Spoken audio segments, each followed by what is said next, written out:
मंगलम भगवान वीरो मंगलम गौतमोगणी मंगलम कुंद कुंदार्यो जैन धर्मोस्तु मंगलम सर्वमंगलमांगल्यम सर्वकल्याणकारकं प्रधानं सर्वधर्माणां जैनं जैतुशासनम्।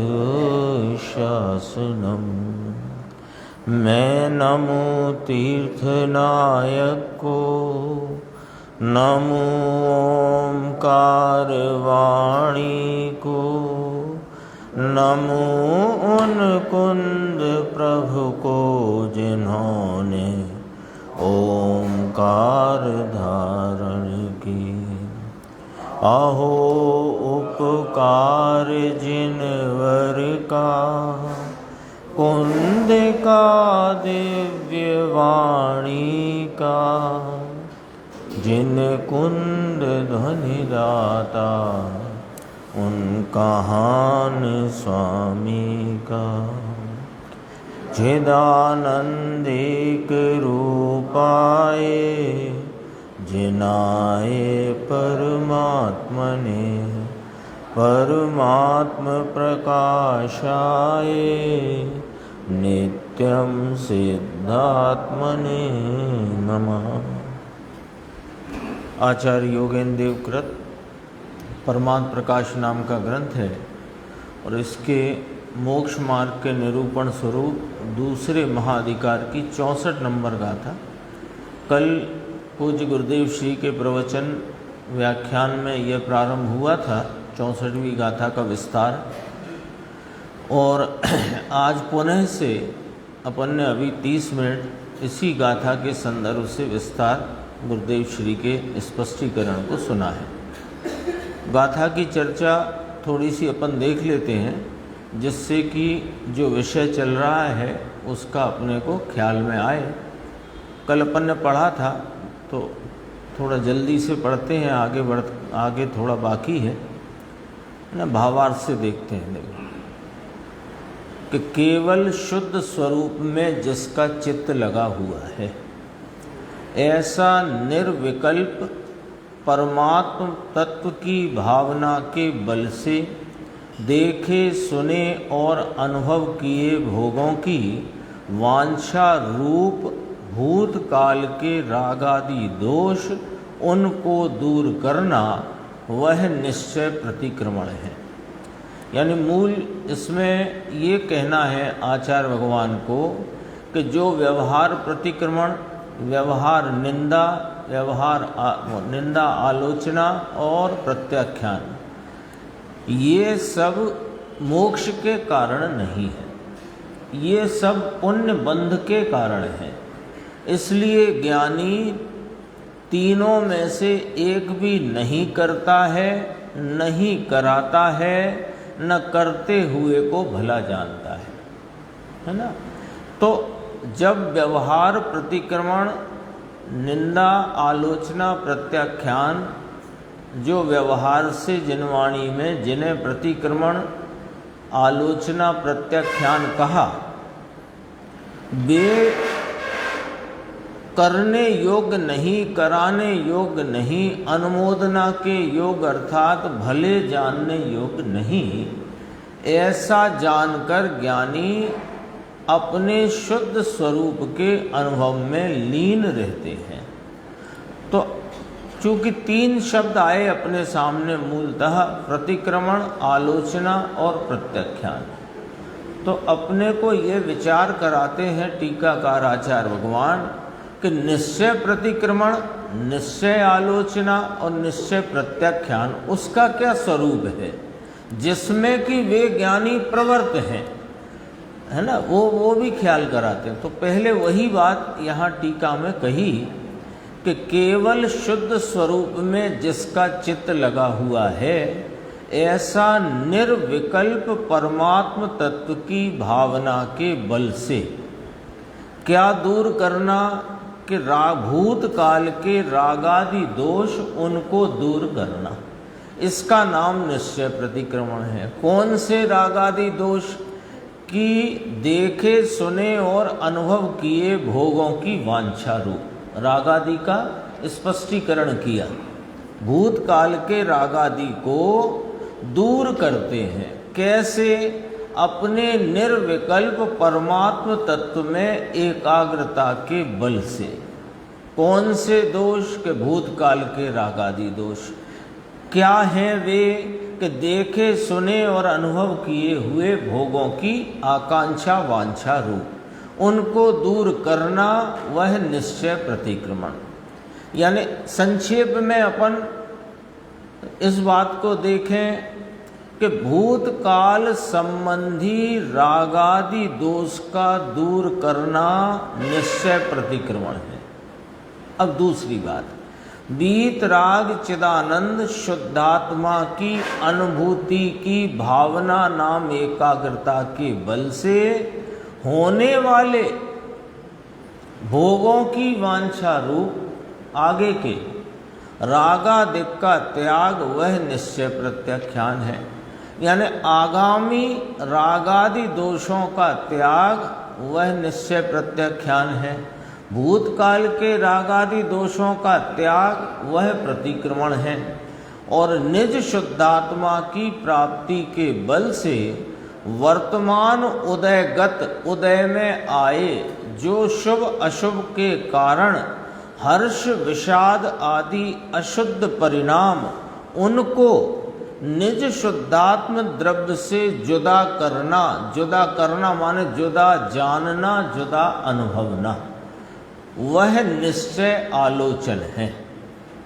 इस तरह निश्चय प्रतिक्रमण प्रत्याख्यान और आलोचना में ठहरकर जो कोई भव्य ज्ञानी निकट सिद्ध जीव व्यवहार प्रतिक्रमण, व्यवहार प्रत्याख्यान, व्यवहार आलोचना, इन तीनों को जो अनुकूल हैं, कौन? के पंच परमेष्ठी की वंदना, स्वयं के दोषों की निंदा आदि जो शुभ उपयोग है उनको छोड़ता है, वही ज्ञानी कहा जाता है, अन्य नहीं। यानी जो पंच परमेष्ठी की वंदना, अपने अशुभ कार्यों की, अशुभ भावों की निंदा आदि भावों में ही लगा हुआ है, वह ज्ञानी नहीं है। तो आते हैं, होते हैं, पर उनको वह छोड़ता जाता है, उससे छूटता जाता है, ऐसा भी कह सकते हैं, छूटता जाता है। अभी अपन ने ऊपर एक शब्द, दो शब्द देखे, वर्तमान राग से अपने को भिन्न अनुभव करना, ये बात तो ख्याल में बराबर आ गई कि वर्तमान में जो कोई भी शुभ अशुभ राग उपस्थित हुआ है, उस राग से अपने को जुदा देखना, अनुभवना, ये आलोचना कही। अब कहते हैं कि भूतकाल के राग आदि को दूर करना, तो साहिब वे तो हो ही चुके, यूँ तो वर्तमान का भी हो ही चुका, लेकिन अभी अपन उसको समझो कि उससे भिन्न अनुभव करते हुए प्रवर्तित है ना, तो वर्तमान में हुआ ही नहीं तो दूर हो गया, वर्तमान के संबंध में तो ये बात। लेकिन जो भूतकाल में हो चुके, देखे सुने अनुभव किए हुए भोगों की वांछा रूप जो रागादि भाव हो चुके, उनको कैसे दूर करता है?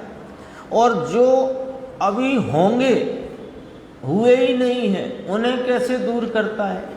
तो कहा कि अपने निर्विकल्प शुद्धात्म तत्व में एकाग्र रहने से वर्तमान में वह रागादि उत्पन्न ही नहीं होते, है ना। बस यही पॉइंट है पूरा, कि अपने निर्विकल्प शुद्ध स्वरूप, शुद्ध उपयोग, शुद्ध स्वरूप में शुद्ध उपयोग रूपता से प्रवृत्त होने से, यानी शुद्ध उपयोग द्वारा अपने शुद्धात्म तत्व का अनुभव एकाग्रता करने से वर्तमान में रागादि उत्पन्न नहीं होते। इसमें तो कोई अपने को नहीं समझने जैसा नहीं है। ये तो समझ में आई गई कि इस निर्विकल्प शुद्धात्म तत्व को जो उपयोग विषय करता है, उस परिणाम में, उस उपयोग में के काल में राग आदि उत्पन्न नहीं होते, तो वे अनुभव में भी नहीं आते।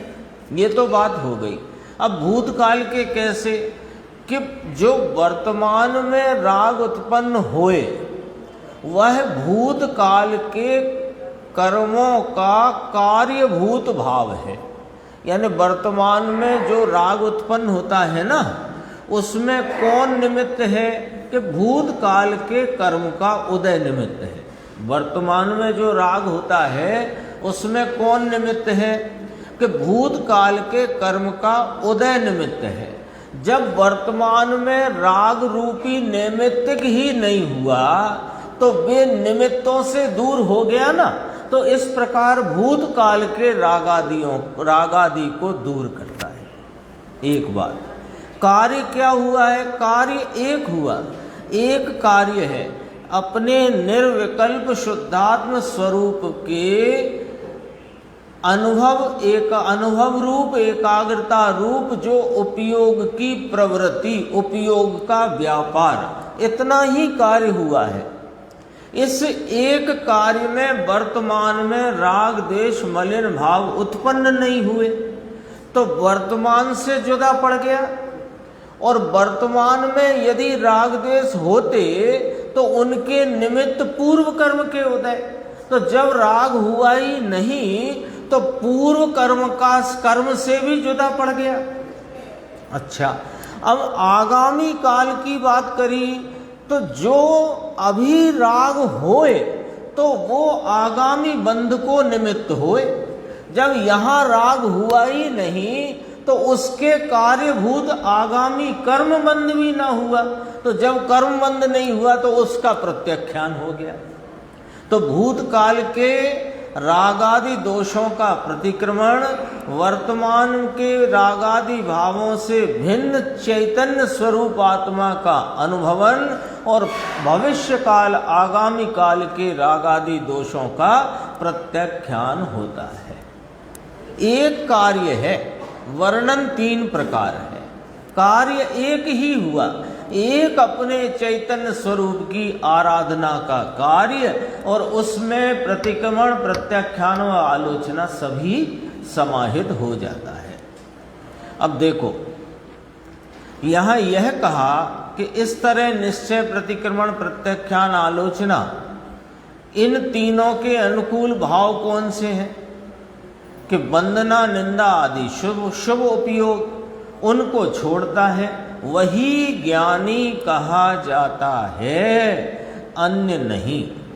सारांश यह है कि, यहाँ से पढ़ना था अपने को, सारांश यह है कि ज्ञानी जीव पहले तो अशुभ को त्याग कर शुभ में प्रवृत्त होता है और बाद में शुभ को भी छोड़कर शुद्ध में लग जाता है। अब ये कथन की शैली है आजाद भाई, देखो। और मूल बात क्या है कि सारांश यह है कि ज्ञानी जीव को पहले तो अशुभ छूट जाता है और शुभ परिणाम की वृत्ति रहती है, और बाद में इस चैतन्य परमात्मा की एकाग्रता और अनुभव और उसमें लीनता से शुभ को भी छोड़कर शुद्ध में प्रवृत्ति व्यापार चलता है। करता है ऐसा कहने में आता है, होता है वो असलियत है। तो पहले किए हुए अशुभ कर्मों की निवृत्ति, वह व्यवहार प्रतिक्रमण, और अशुभ परिणाम होने वाले हैं उनका रोकना व्यवहार प्रत्याख्यान, और वर्तमान काल में शुभ की प्रवृत्ति और अशुभ की निवृत्ति वह व्यवहार आलोचन है।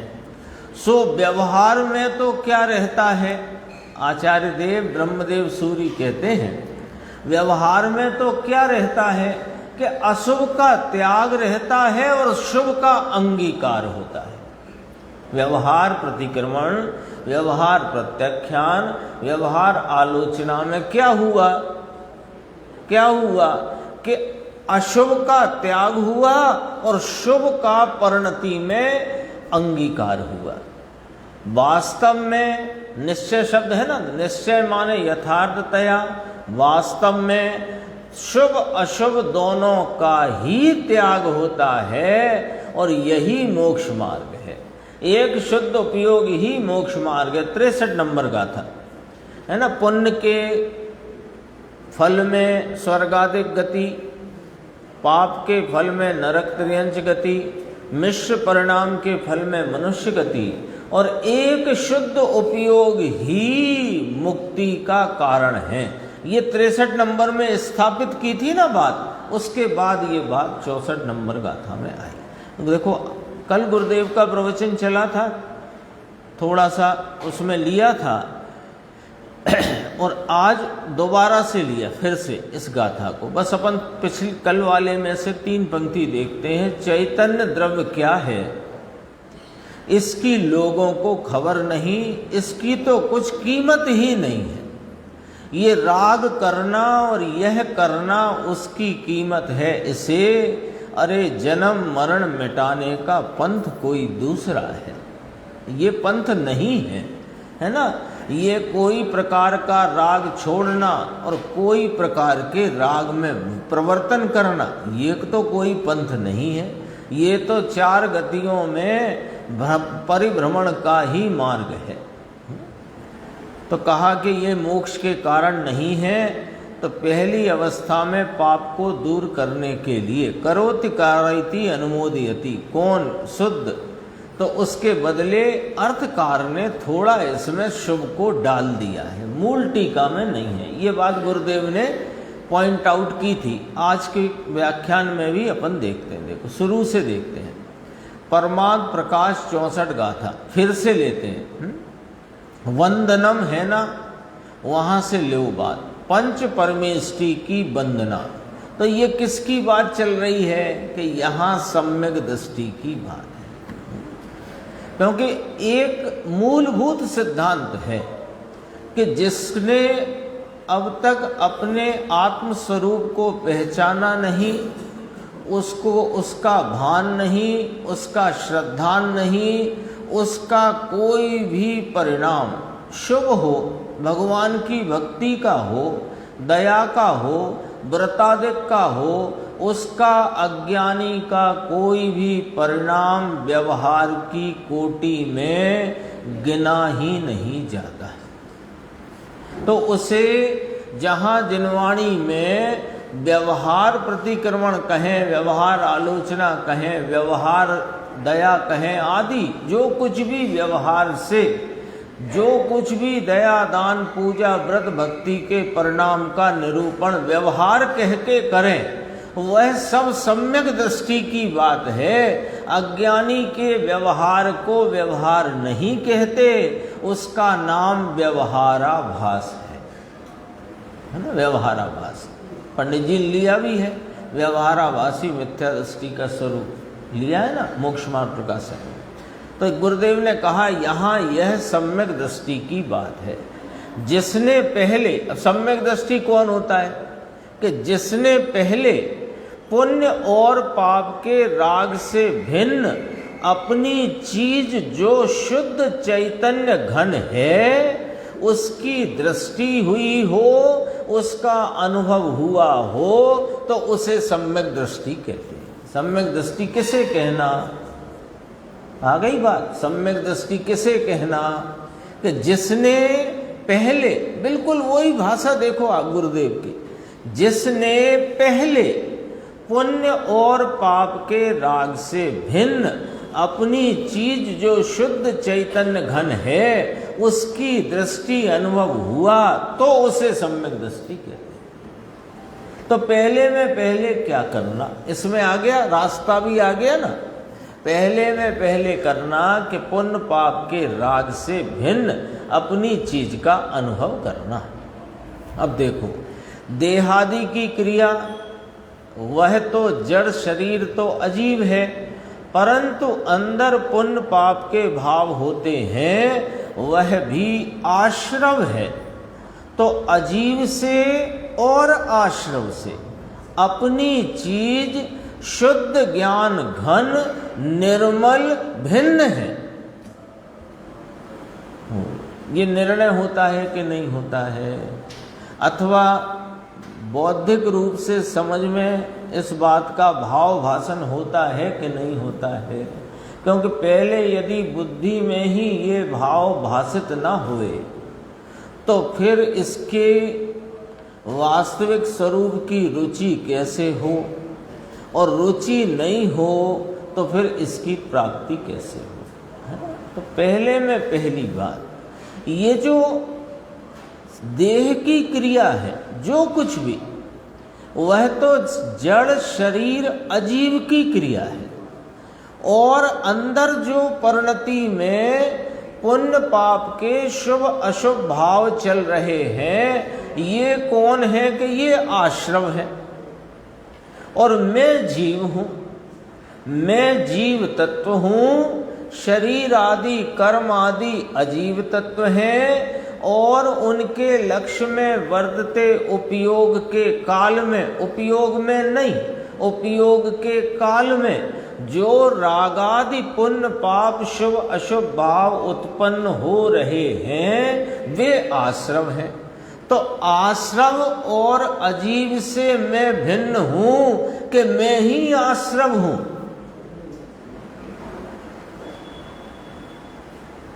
मैं अजीव हूं, मैं आश्रम हूं, या कि मैं जीव हूं। इतना अपनी बुद्धि में लॉजिक से और स्वयं विचार करके अच्छे से निर्णय करे तो वो भाव विकल्पात्मक रूप से भाषित हो। इतना तो हो पहले, क्योंकि इसके बिना रुचि कैसे आएगी। क्योंकि पुण्य पाप की रुचि चलती है कि निमित्त की जोर चलता है। इसमें पढ़ा, कल तो फिर को बहुत अच्छा प्रकरण आया था, वो समय हुआ तो थोड़ा याद करेंगे उसे अपन, पंचास्तिका संग्रह में से देखना। यहाँ कहा कि जो तो अजीव और आश्रम से अपनी चीज शुद्ध ज्ञान घन निर्मल भिन्न है, उसकी अंतर्दृष्टि, अंतर्दृष्टि माने वो बाहर है नहीं, वह अंतरंग में रहा हुआ एक रूप त्रिकाली ध्रुव भाव है, उसको दृष्टि में लेना, उसका अनुभव आस्वादन वेदन करना, निर्विकल्प दृष्टि होना। तो अब देखो आगे, राग मिश्रित दृष्टि छूटकर अरागी आत्मा के अनुभव की दृष्टि होना, वह सम्यक दर्शन है। देखो शुरू ही प्रवचन कहाँ से हुआ, आज शुरुआती है ना ये तो। शुरुआत में ही सम्यक दर्शन किसे कहा कि जिसने पहले पुण्य और पाप से राग, पुण्य पाप के राग से भिन्न अपनी चीज जो शुद्ध चैतन्य घन है, उसकी दृष्टि अनुभव हुआ, उसे सम्यक दृष्टि कहते हैं। ठीक है, आगे इसी बात का और खुलासा, इसको जरा समझना है अपने को विचार करके। राग मिश्रित दृष्टि छूटकर अपने निर्मल चैतन्य स्वभाव की दृष्टि होना, उसका नाम सम्यक दर्शन है। अब इस शब्द को समझते हैं, राग मिश्रित दृष्टि, ये क्या है, ये क्या है। राग की दृष्टि तो समझ में आ गई बात, शुद्धात्मा की दृष्टि तो ये भी बात समझ, दो बातें आई ना। रागादि विकारी भाव की दृष्टि वो मिथ्यात्व है, और वीतरागी अपने चैतन्य स्वभाव की दृष्टि यह सम्यक दर्शन है। फिर राग मिश्रित दृष्टि छूटकर, ये जो शब्द गुरुदेव ने बोला उसका मर्म अपन को थोड़ा ख्याल में लेना है। राग मिश्रित माने यह जीव जाननहार है ना, ज्ञायक है ना, ज्ञाता वस्तु है ना, तो ये ज्ञाता वस्तु स्वरूप जीव यह तो जानता है कि मैं जानता हूं, ये तो जानता है कि मैं जानता हूं, लेकिन मैं जानता हूं इसको जानने में ये कैसे जानता है कि मैं जानता हूं, कि ये राग आदि को जानता हुआ यह जानता है कि मैं राग आदि को जानता हूं, इसलिए मैं जानता हूं। इसका नाम है राग मिश्रित दृष्टि। यानी मैं ज्ञान सामर्थ्य स्वरूप होने से जानता हूं, ये तो नहीं जानता, अपितु रागादि और रागादि के निमित्तों को मैं जानता हूं, इसलिए मैं जानता हूं। फर्क कितना पड़ गया? अंतर समझ में आया कि नहीं आया? वास्तव में ये चैतन्य स्वभावी, चैतन्य का अपार बेहद अपरिमित सामर्थ्य का भंडार, ये अपने व्यापार में, जानने के व्यापार में अपनी स्वयं सामर्थ्य से जानता है, इसको नहीं जानता। और मैं रागादि को और रागादि के निमित्तों को जानता हूं, इसलिए ये सिद्ध हुआ कि मैं जानता हूं। तो कहा ये राग मिश्रित दृष्टि मिथ्या दृष्टि है। जान है, स्वयं की दृष्टि नहीं है, जानता अपने स्वभाव से है कि राग है, सो राग को जानता है। तो ये पॉइंट है, राग है इसलिए राग को जानता है, राग के निमित्त है इसलिए उन पदार्थों को जानता है, या कि स्वयं स्वरूप जानने का है, उस सामर्थ्य से मैं जानता हूं, ऐसा जानता। जो अपनी ज्ञान स्वभाव की सामर्थ्य से अपने को ज्ञायक जाने, वो वास्तव में सम्यक दृष्टि। और जो रागादि पदार्थों को मैं जानता हूँ, रागादि भावों को, उनके निमित्त आदि को वे हैं सो जानता हूँ, सो वह मिथ्या दृष्टि है, राग मिश्रित दृष्टि है। एक एक शब्द भारी गुरुदेव का मर्म लिए हुए है। देखो,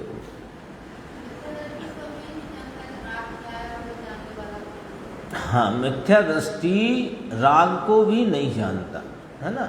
राग तो राग को जाने ही नहीं, पर मिथ्या दृष्टि का ज्ञान भी राग को नहीं जानता। क्यों नहीं जानता? क्योंकि वो राग को वेदते हुए वह मैं हूं ऐसा जानता है, अपने को राग से भिन्न नहीं जानता है। एक गलती। दूसरी गलती, राग है तो मैं राग को जानता हूं, तो राग के कारण राग को जानना होता है कि जानने के स्वभाव से जानना होता है। फर्क ये हो गया।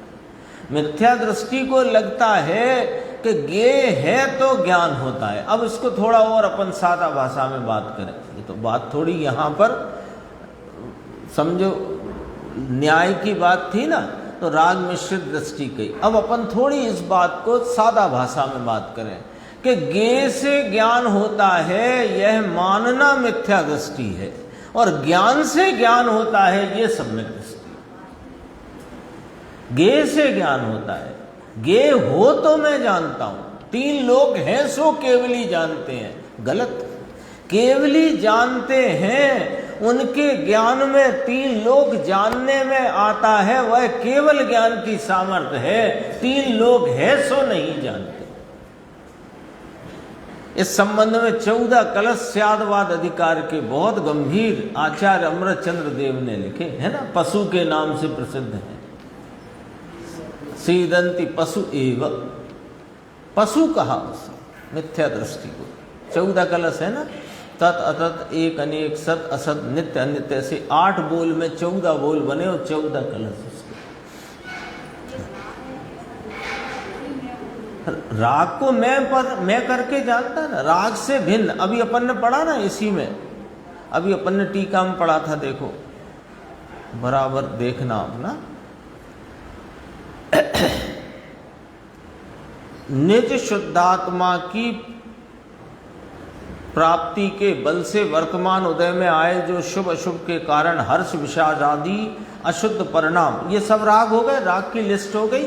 उनको निज शुद्धात्म द्रव्य से जुदा करना, जुदा करना माने जुदा, उनसे भिन्न अपने को अनुभव करना, उनसे भिन्न अपने को देखना, अनुभवना, वो राग से जुदा हुआ। क्योंकि राग पर्याय में है ना, तो छील के थोड़ी निकालना है। पर्याय में राग है अभी, तो कैसे निकालना है? झड़ा कर, छील कर, ऐसे नहीं।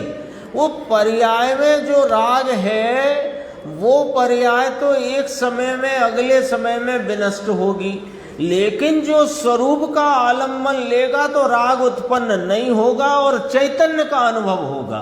तो राग से भिन्न अपने अनुभव करना तो कैसे होगा? इसके आलम्बन से, उससे ही प्रतिक्रमण है, उसी से प्रत्याख्यान है। ये चर्चा है। देखो,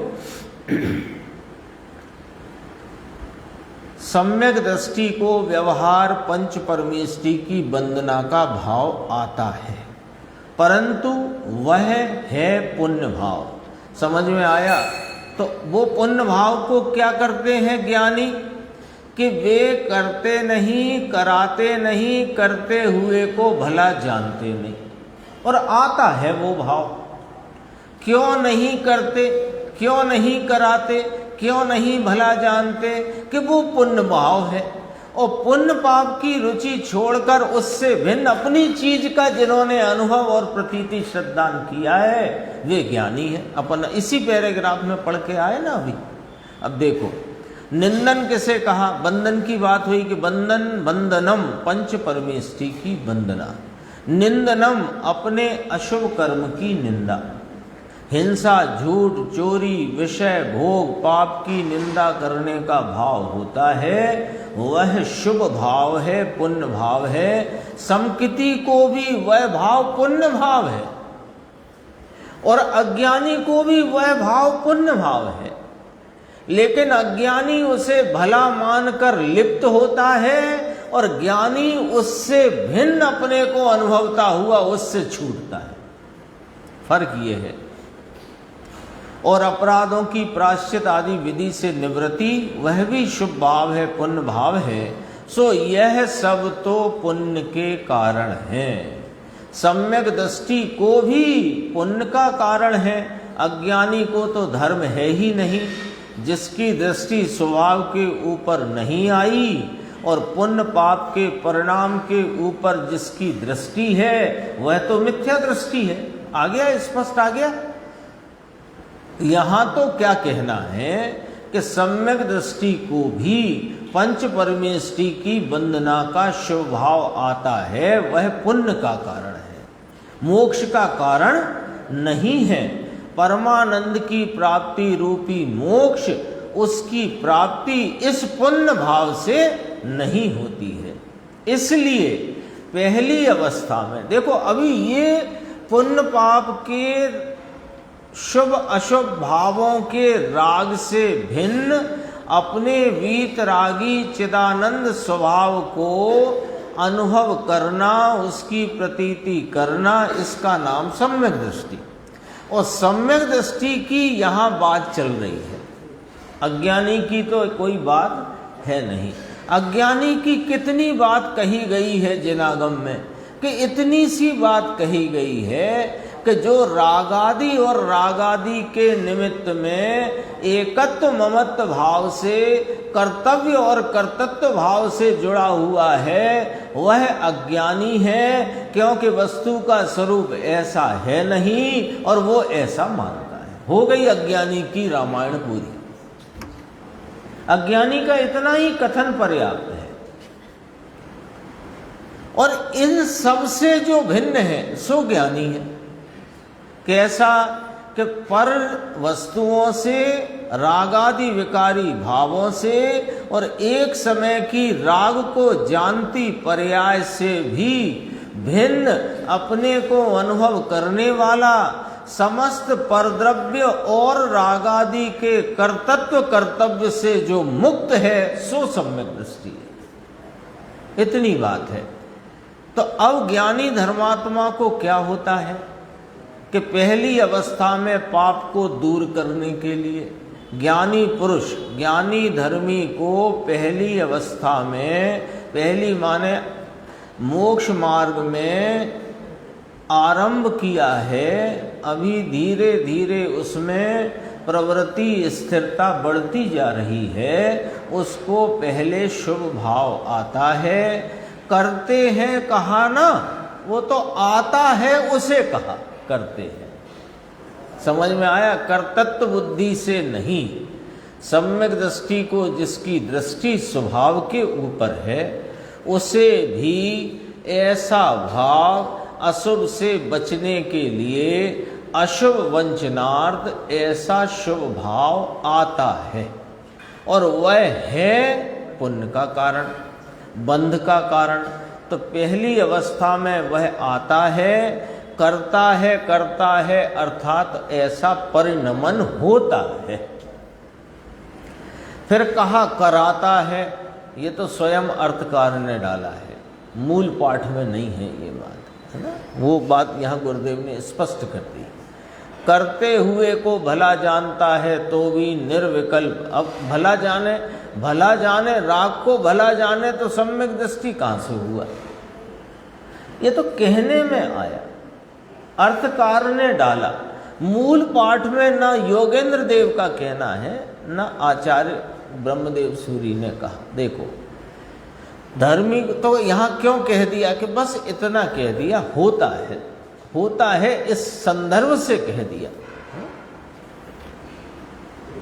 तो भी निर्विकल्प शब्दोपयोग अवस्था में धर्मी को जब अंतर में सम्यक दर्शन सहित, अब देखना एक एक शब्द बहुत कीमती, लाइन ऐसे सामान्य नहीं है, पढ़ जाओ तो पढ़ जाओ। धर्मी को जब अंतर में सम्यक दर्शन सहित राग रहित अंतर आनंद में उपयोग जम गया, वह ज्ञानी जीव इन तीनों में से एक भी ना तो करता है, न कराता है, न करते को भला जानता है। सूक्ष्म बात बापू, भगवान जिन वीर का मार्ग बहुत सूक्ष्म है। ये जिन वीर क्या कि वीर प्रभु जो जिनेंद्र हैं उनका मार्ग वीरों के लिए है।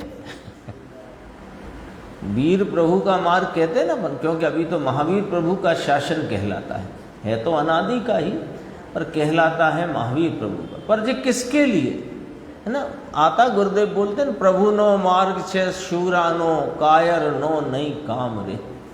शूरवीरों का मार्ग है, कायरों की यहाँ कायरों के लिए कहो कहा ही नहीं है ना। आता दिव्य धनी किसके लिए खिरी? भव्य जीवों के लिए। भव्य भागन वस जोगे वशाए, भव्य जीवों के लिए। तो भव्य कौन है कि जो शूरवीर है, जिसकी शूरवीरता जिसके अंदर में जागृत हो गई है उसके लिए है। देखो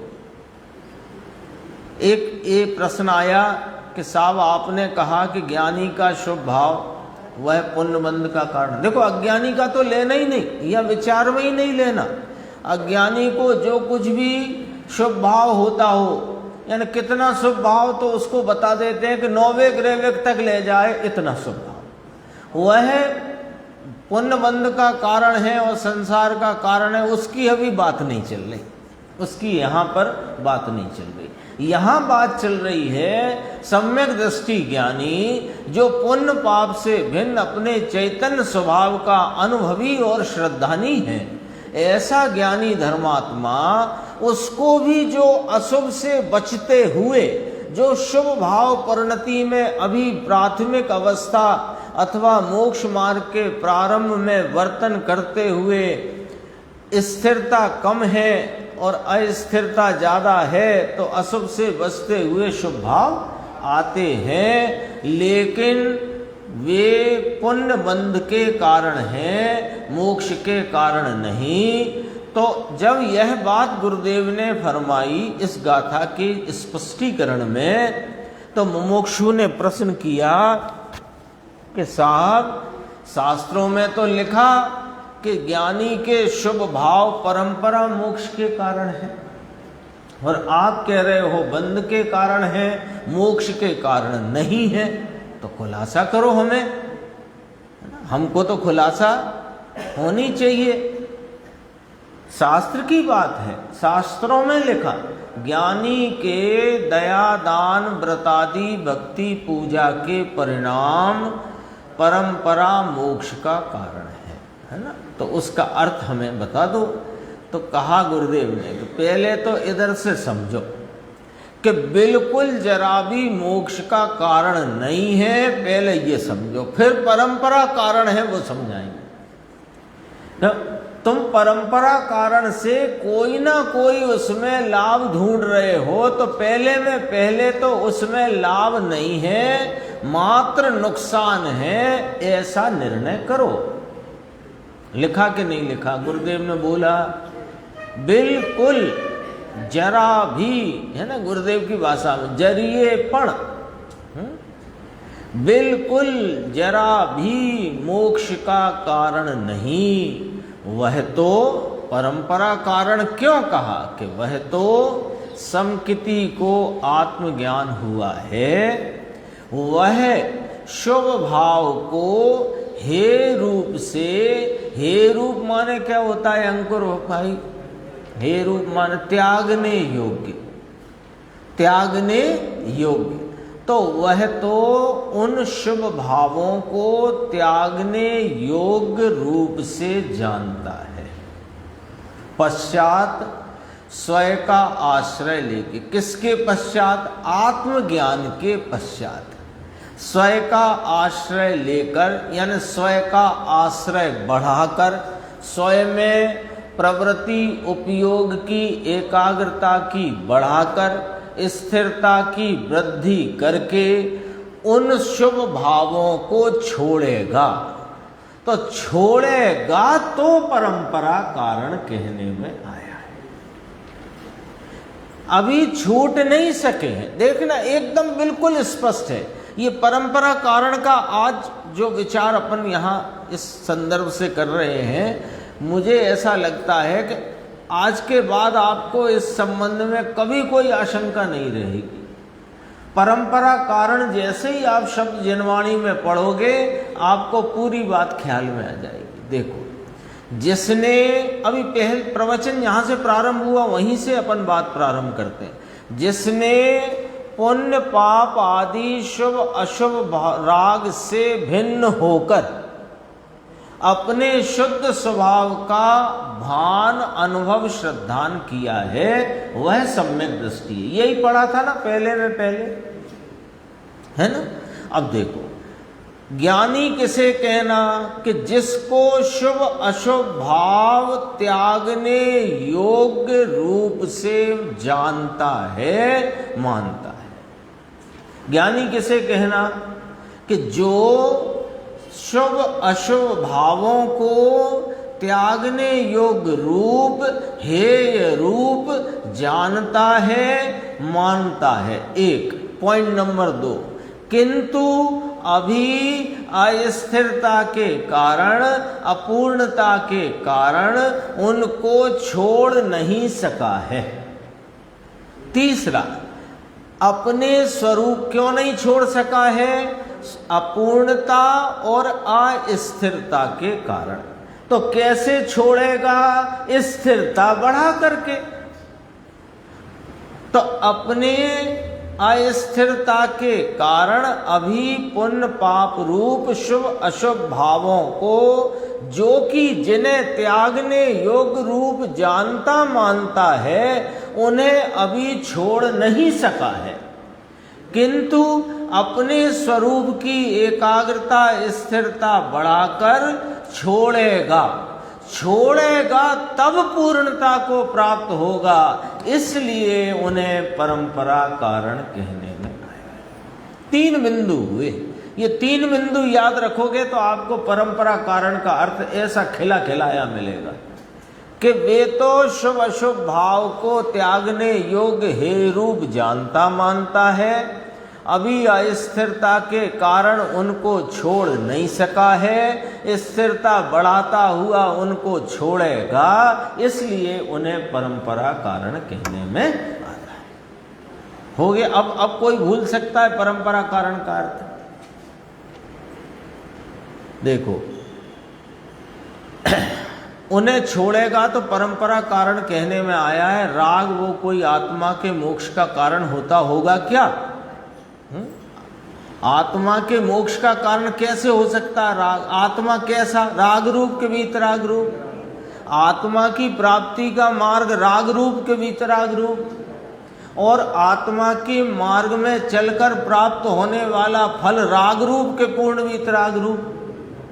तो फिर राग कैसे आत्मा के इस मोक्ष रूपी साधन, मोक्ष रूपी साध्य की प्राप्ति का साधन हो सकता है? लॉजिक से बात है बापू, बहुत सूक्ष्म बात बापू। प्रभु अनंत काल में 84 के अवतार में दुख में डोल रहा है, अंदर में दुख के पर्वत में पड़ा है। अपनी शांति क्या चीज है उसकी खबर नहीं। वह शुभ अशुभ भाव दुख रूप है, राग रूप है, उसमें अज्ञानी अनादि से रचा पचा है। नीचे देखना, शुभ भाव को छोड़कर क्या करना फिर, है ना? ज्ञानी क्या करते हैं ऐसे समझो। पहले तो ज्ञानी होना, तो अब ज्ञानी क्या करते हैं वो समझो। शुभ भाव को छोड़कर आनंद स्वरूप में, आनंद स्वरूप माने शांति शांति शांति का पर्वत डूंगर, ऐसा शांति स्वरूप अपना आनंद स्वरूप निज ज्ञायक भगवान, उसमें ध्याता ध्यान और ध्येय के भेद को भी छोड़कर और ज्ञाता ज्ञान और ज्ञेय के भेद को भी छोड़कर अंतर में लीन होता है, तब उसे सच्चा मोक्ष मार्ग कहते हैं। वह निर्विकल्प उपयोग, वह चारित्र है। चारित्र है वही मोक्ष का साक्षात कारण है। अभी देखो, मुमुक्षु ने पूछा भला जानता है, कि भला जानता है ये कहा है ना जो वहाँ अन्वयार्थ में, कि शुभ भाव के समय ऐसा व्यवहार से कहा जाता है। व्यवहार से, ये तो अर्थकार ने लिखा है।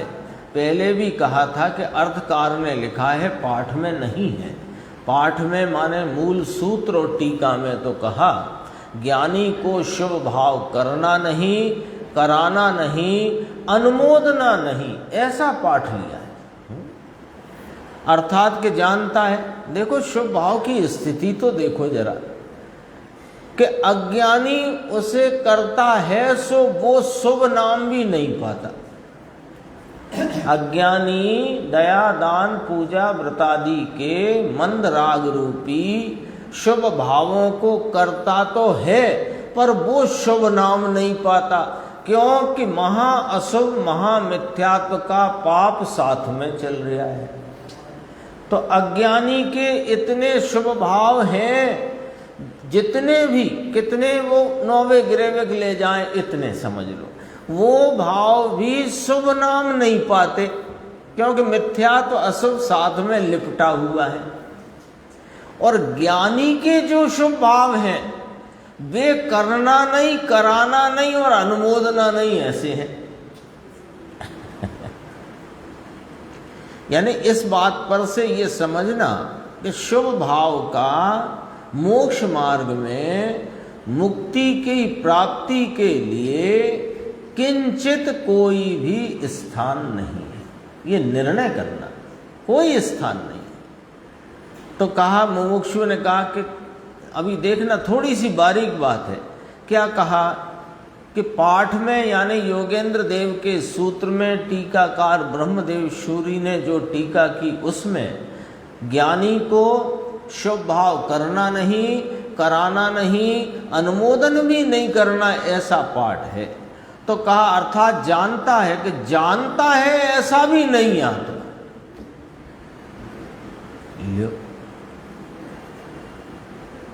करता है, कराता है, अनुमोदता है, ये तो छोड़ ही दो। करता नहीं, कराता नहीं, अनुमोदन करता नहीं, तो साहिब मात्र जानता है ना, कि जानता है ऐसा भी नहीं। यहाँ तो बहुत बारीक बात है, देखना। ये थोड़ी 12वीं गाथा से मिलाना समय सार की। तदात्वे शब्द है ना वहाँ पर, कि व्यवहार जाना हुआ प्रयोजनवान है, ते काले व्यवहार जाना हुआ प्रयोजनवान है। किस किस, वहीं से मिलाएंगे इस बात को। व्यवहार उस काल में, तदात्वे ते काले, उस काल में, किस काल में, जिस काल में है। जब है नहीं तो क्या जानना, वहां से अर्थ निकाला गुरुदेव ने, है ना। अपन देखो सामान्य अर्थ कहते हैं, सामान्य जो चर्चा है, सामान्य कैसे कहते हैं कि ज्ञानी राग का करता नहीं, तो करता नहीं में तीनों समा दो, करता नहीं, कराता नहीं, अनुमोदता नहीं। तो ज्ञानी राग का करता नहीं, ज्ञानी राग का ज्ञाता है। कि सुनो, रुको अभी जरा, ये तो एक सामान्य बात करी, पूरे ज्ञानी के पूरे सिस्टम में से बात करी कि ज्ञानी राग का करता कराता अनुमोदता नहीं, मात्र ज्ञाता है। लेकिन हम यूं कह रहे हैं कि जब वह निर्विकल्प ज्ञायक भगवान में लीन है तो राग को करता नहीं, कराता नहीं, भला जानता नहीं, और राग को भी नहीं जानता, क्योंकि राग वहां है ही नहीं। जाने कब, ते काले, उस जिस काल में राग हो। व्यवहार का ना, व्यवहार ते काले जाने ला प्रयोजनवान है, 12वें नंबर की गाथा समय सार जी। तो उस काल में जाना हुआ प्रयोजनवान है। किस काल में, कि जिस काल में हो उस काल में, जब है ही नहीं तो काय का जाना हुआ। ये देखो लिखा कि नहीं लिखा, अर्थात जानता है, क्योंकि सामान्य है ना, ज्ञानी राग का करता नहीं, ज्ञानी राग का ज्ञाता है। तो ज्ञाता है तो जानता है कि ना, जानता है ऐसा भी नहीं, या तो अंदर स्थिर होता है, सूक्ष्म बात है। जानता है वह तो है, उसे जानता है, यहां तो है ही नहीं। निर्विकल्प दशा के काल में राग है ही नहीं तो क्या जाने। जानता है ये तो तब कहा कि जब हो, जब उपयोग बहिर्मुख होता है तो वहां राग होता है। ज्ञानी को भी, उस ज्ञानी को राग करता नहीं है, जानता है। लेकिन यहां तो है ही नहीं तो क्या जाने। कितनी बारीकी गुरुदेव ने स्वयं बोला है, सूक्ष्म बात है। अंतर निर्विकल्प उपयोग में समकिति ज्ञानी जम जाता है, तब वह शुभ भाव है ही नहीं।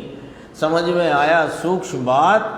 जिन वर देव वीतराग और दिगंबर संतों की शैली बहुत सूक्ष्म है भाई, मार्ग बहुत सूक्ष्म। अभी तो प्रथम सम्यक दर्शन ही अभी सूक्ष्म है। क्यों सूक्ष्म है? कि निमित्त से, राग से, राग को जानती पर्याय से भी लक्ष्य छोड़कर एक ज्ञायक टंकोत्कीर्ण विज्ञान घन स्वभाव में लक्ष्य जाना, इसका नाम सम्यक दर्शन है। ये बात आई थी, थोड़े संक्षेप में देखते हैं। भूतकाल में दोष हुए, वे कैसे चले जाएंगे साहब? कि एक समय में वीतरागता प्रकट करता है तो भूतकाल की अपेक्षा से अभी राग दूर किया, वर्तमान अपेक्षा से वही कार्य आलोचना कहलाया, और भविष्य की अपेक्षा से प्रत्याख्यान किया। समय तो एक ही है, कार्य तो एक ही है। अपने शुद्ध स्वभाव सन्मुख होकर वीतरागता प्रकट हुई तो उस वीतरागता में तीन बोल। एक वीतरागता, एक उपयोग की स्वरूप स्थिरता रूप, एक जो अपना है ना, उस एक एक समय करके है ना, एकाग्रता भी इकट्ठे समय होकर नहीं है, एक एक समय करके उपयोग स्वरूप में लगा हुआ, अगले समय भी लगा हुआ, अगले समय भी लगा हुआ, अगले समय भी लगा हुआ, तो एक एक समय करके है ना। तो एक समय में ही भूतकाल के राग का अभाव, भविष्य के राग का प्रत्याख्यान, नाम अभाव, वर्तमान राग से पृथक है तो वीतरागता एक ही, उसका तीन प्रकार से कथन किया गया है। मार्ग भारी सूक्ष्म है। फिर 396 पेज पे आते हैं। धर्म का मूल तो सम्यक दर्शन है, दंशण मूलो धम्मो। तो सम्यक दर्शन क्या है? उसकी खबर नहीं तो चारित्र और व्रत तो कहाँ से आए। तो मुमुक्षु ने कहा सम्यक दर्शन तो चाहे जब हो सकता है, चारित्र तो ले लो पहले अपन तो चारित्र ले लो, सम्यक दर्शन तो अब जब चारित्र ले लेंगे फुर्सत होगी तो कर ही लेंगे, वो तो बाद में भी हो जाए। तो गुरुदेव ने फिर प्रश्न किया, उसके प्रश्न का जवाब प्रश्न से दिया। समझो, सम्यक दर्शन तो चाहे जब हो सकता है, चारित्र तो ले लेवे ना, परंतु चारित्र कहते कैसे हैं ये तो बताओ, क्या ले ले? तुम जो कह रहे हो ना पहले चारित्र ले ले, तो ले ले, जा ले ले, पर चारित्र होता क्या है मुकेश भाई? पॉइंट समझना। पहले चारित्र बहुत गंभीर है ये पॉइंट, समझना बिल्कुल। और एक बार समझ में आ गया तो फिर ये हिलेगा नहीं कभी, देखना। उसका कहना है कि पहले चारित्र तो ले लो ना, सम्यक दर्शन तो चाहे जब हो जाएगा। तो गुरुदेव ने कहा नहीं, पर उनके मर्म की बात मैं कह रहा हूं यहां से अपन बात करते हुए, विचार करते हुए, कि ले लो चारित्र, चारित्र ही धर्म है। हमने कब मना किया कि चारित्र मत लो? ले लो चारित्र। तो क्या होता है चारित्र? कि साहब घर गृहस्थी छोड़ देते हैं, वस्त्रादि छोड़ देते हैं, तो इसे तो जिनवर देव ने चारित्र कहा ही नहीं।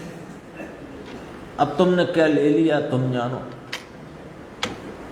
जिनवर देव ने इसे चारित्र नहीं कहा। चारित्र किसे कहा? कि स्वरूप की लीनता, एकाग्रता, रमणता को चारित्र कहा। तो स्वरूप का पता नहीं तो चारित्र लेओगे कैसे? ले लो ना, हम कब मना करते हैं, अभी ले लो। चारित्र लेने के लिए जिसमें एकाग्रता का नाम चारित्र है, वो भाव तो पहले परिणति में आप रूप करके ले लो, फिर चारित्र आ गया। अभी चारित्र कहां से ले लो? देखो, टेक्निकल और लॉजिकल जवाब है, न्याय से है कि नहीं बात। चारित्र ले लो पहले, तो ले लो, किसने मना किया? पर तुम जिसे चारित्र कहते हो उसका नाम ही चारित्र नहीं है। चारित्र किसे का? स्वरूप रमणता को। तो स्वरूप रमणता करो ना, अभी करे कि हाँ अभी करो। अंदर में इतना पुरुषार्थ जागृत हुआ हो कि स्वरूप का भान, प्रतीति और चारित्र करो, किसने मना किया? तो साहब जो व्यवहार चारित्र कहा गया वो ले लें, तो अब उस तर्क, जो व्यवहार चारित्र कहा गया है वो ले लें, तो व्यवहार चारित्र कहा गया है, तुम ही कह रहे हो, तुम ही खुद कह रहे हो कि व्यवहार चारित्र कहा गया है, माने चारित्र है नहीं, तो वो लेके क्या करोगे जब चारित्र ही नहीं? चारित्र अंतरंग में प्रकट हुआ हो तो बाह्य में निमित्त रूप से ऐसा बनाव बनता है जिसे व्यवहार से चारित्र कहते हैं। देखो जवाब अब गुरुदेव का। परंतु चारित्र कहते किसे हैं? कि स्वरूप सम्यक दर्शन का अनुभव हो, पश्चात अंतर में रमणता, आनंद में रमणता, चरना, रमना, जमना, अतीन्द्रिय आनंद का भोजन करना, इसका नाम चारित्र है। और ये चारित्र ले लो, कौन मना कर सकता है इसके लिए, है ना। ये थोड़ी सी बात गुरुदेव ने ली थी दीपचंद जी कासलीवाल साहब की। भावदीपिका में लिखा कि अभी कोई सत्य वक्ता दिखता नहीं और सत्य श्रद्धावान कोई दिखता नहीं, और मुख से कहते हैं तो कोई सुनता नहीं, इसलिए मैं लिख जाता हूँ। ये पूरा जो कई बार गुरुदेव ने इस बात को संदर्भ में लेकर उद्धरण लिया है, ये आगे जो अपन कल सुनेंगे तो उसमें ये पूरा जैसा उन्होंने लिखा है पूरा गुरुदेव ने पढ़ा है, अपन भी उसका देखेंगे, सुनेंगे भी और पढ़ेंगे भी। शेष चर्चा आगे।